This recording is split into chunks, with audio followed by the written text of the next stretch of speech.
Good evening everybody.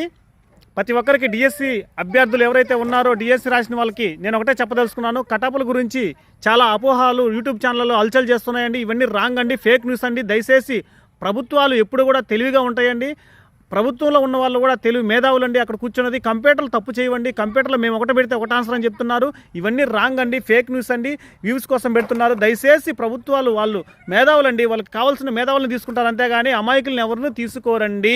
దయచేసి మీది అర్థం చేసుకోండి. దయచేసి వాళ్ళకి మేధావులే కావాలి, అందుకే ఎగ్జామ్స్ పెడుతున్నారు, కంప్యూటర్లో ఎగ్జామ్స్ పెడుతున్నారు. కంప్యూటర్లో ఎప్పుడు మిస్టేక్ చేయండి, నార్మలైజేషన్ ఉందండి. దయచేసి నార్మలైజేషన్ ప్రకారం అన్ని న్యాయబద్ధంగా ఉంటుందండి. ఒకరికి అన్యాయం ఒకరికి న్యాయం జరగదండి, అందరికీ న్యాయమే జరుగుతుందండి. ఎవరైతే కష్టపడారో ఎవరైతే బాగా చదివారో వాళ్ళకే పోస్టులు వస్తున్నాయండి, వాళ్ళకే ఉద్యోగాలు వస్తాయండి. దయచేసి అందరికీ న్యాయమే జరుగుద్ది కష్టపడిన వాళ్ళకి, అంతేగాని ఊరికే ఉన్న వాళ్ళకి ఉద్యోగాలు కావాలంటే రావండి. దయచేసి కష్టపడిన వాళ్ళకి మంచి ఫలితాలు వస్తాయి. దయచేసి ఎవరు కూడా ఆవేశపడద్దు, నిర్ణయాలు తీసుకోవద్దు. దయచేసి థ్యాంక్ యూ.